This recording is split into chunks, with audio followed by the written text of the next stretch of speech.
The Las Vegas Raiders might be the darkest horse in the NFL. I think they're going to blow people's minds away. I want to hear your thoughts down below. Like and subscribe. Let's talk about it. Josh McDaniels gets his second go-around as a head coach. This time he brings in his buddy Ziegler to be his boss. He went 11-17. People forget he actually won 8-8 in his first year and didn't actually go right back to New England. He spent a year under Steve Spagnuolo in St. Louis. So he has been outside of the New England coaching branch, as well as a part of Michigan State when he first started out, but mainly been a Patriots guy. Now, this team I very much like. Let's talk about it. Obviously, Davante Adams, the best corner in the league. And the quarterback room, it looks like they brought in another guy that Josh McDaniel probably likes, Jarrett Stidham. And I expect that that's going to be Derek Carr, Jarrett Stidham, and Nick Mullins. Nick Mullins and Stidham being the backups right there, however you want to rank them. Supposedly Josh Jacobs is arguably could be pushed out because this wasn't the regime that drafted him. But I think Jacobs, with that being said, he had his option decline, chip on the shoulder now. He's going to prove this new regime. Y'all better pay me because I'm a top 15, maybe top 10 running back. Because he's a guy who's, he's at 1,000 yards basically every single year of his career so far. Kenyon Drake, underrated pass catcher. He'll be arguably kind of, you could say, change of pace. They brought in Brandon Bolden, special teamers, and he'll do a little bit of everything.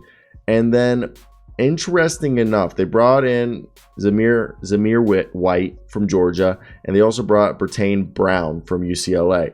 People don't realize that Zamir White and Josh Jacobs are very, very similarly built. Very similar frames. And a lot of people are going to be like, okay, outside of Darren Waller, Davante Adams, and Hunter Renfrow, does this team have talent? Yeah, Demarcus Robinson, he's a good depth guy. And I know the receiving corp isn't super deep, but I bet you they expect Tyron Johnson and Mac Hollins. I expect both guys to be contributors with Demarcus Robinson behind. The pecking order is going to be Davante Adams, Waller, Hunter Renfrow. Okay, and Darren Waller's a beast, and there's Foster Moreau, who I think's good too. So he'll probably be like the fourth option behind Hunter Renfrow, and then probably be Foster. Then it's probably going to be Demarcus Robinson, Tyron Johnson, Mac Hollins, all fighting for the rest of the scraps. That's a loaded receiving corp, believe it or not. On paper, you'd be like, who are these guys? Again, and Derek Carr. People forget he was a 2016 NFL MVP candidate with Jack Del Rio as his head coach. Jack Del Rio as his head coach.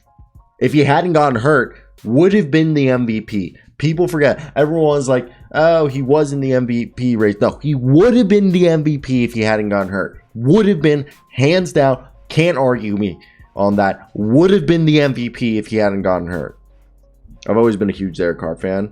Just because he's kind of like been the polar opposite of his brother. I honestly think the reason he wasn't a first round pick was because his brother didn't succeed. And it wasn't really his brother's fault.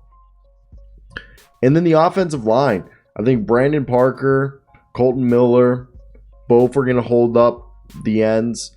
And with that being said as well, I just think the offensive line isn't as bad as people might say. I mean, there was they had a few years ago, when they had Donald Penn and stuff, the line was like top tier. But again, this line's a lot better than what people have been saying. They've been saying all these holes and all that. This team, the Patriot way, will come over and teach everyone how to block. The Patriots are known for, especially now that they have the coach being a former Patriots guy and the front office being a former Patriot guy. Offensive line, they'll find somebody you'll never heard of off the street and he'll become like almost a Pro Bowl level guy. I very much like Trevon Moehrig from TCU. I very much like him, and I think he could be a really good contributor this year. And Abram, people forget about Abram. And Duron Harmon, he's another former Patriots guy. There's a lot of talent in the, at the defensive back position that I think could make an impact on this team that people aren't realizing, with multiple guys. Also, Kenny Young is like a guy who is one of those like small. They have a lot of speed on this team. That's one thing people aren't realizing, how much speed. Also, Alex Leatherwood is supposedly going to be playing guard. By the way, I should have mentioned that. And Dylan Parham, I really like that draft selection. He's a good guard. He'll probably start at the opposite side. And then John Simpson and Denzel Good are both, I think, solid as well. But we'll get to the linebacking corp in a sec.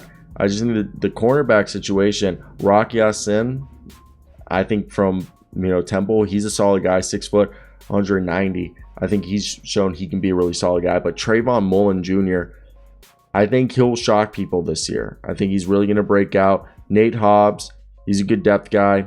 And not depth guy, but a good, solid piece who can start. And the rest of the team with that whole cornerback situation, they have a few young guys in Stanford Samuels, Bryce Cosby, Sam Webb, who could make impacts all on their own. But I really do think Rock Ya-Sin, Trayvon Mullins, and Nate Hobbs as the corners will make an impact. And they do have good safeties in, like I previously mentioned, Harmon, Abrams, and Mooring. I very much like that. But then we obviously got to talk about the defensive line and the linebackers. This linebacking corp is going to be flying. I mean, I think they're doing a good job having Andrew Billings, Vernon and Matthew Butler, and Jonathan Hanks, and Belial Nichols. And they even have Kyle Pico. Okay, a lot of depth on that defensive tackle. They also brought over Jacob Johnson for the fullback position. But between there, it's going to be literally Max Crosby and Chandler Jones. Maybe they can even get some stuff out of Clinton Farrell. Maybe. Probably not. They also have Tashawn Bauer, who also... So Farrell, Bauer, Gary Green, and Malcolm Kuntz will all be providing depth, as well as Myron Tagovailoa Amosa. Look at that. That guy's probably related to Tua. I assume probably cousins. Someone tell me down below. There's a lot of depth. This team, the people don't realize is how deep this team is. And good teams, when it gets to December, when people are hurt, they're deep. And I think that's going to be great. And if you look at the linebacking core, Denzel Perryman, he was a stud on the Chargers, in my opinion. Kenny Young, I think he's also former, I believe, Ravens Kenny Young?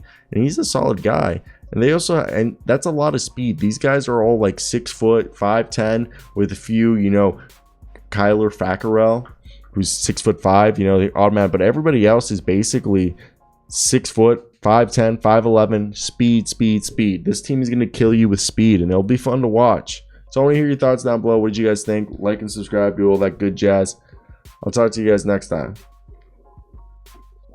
Check out my NBA channel. Link should be in the description.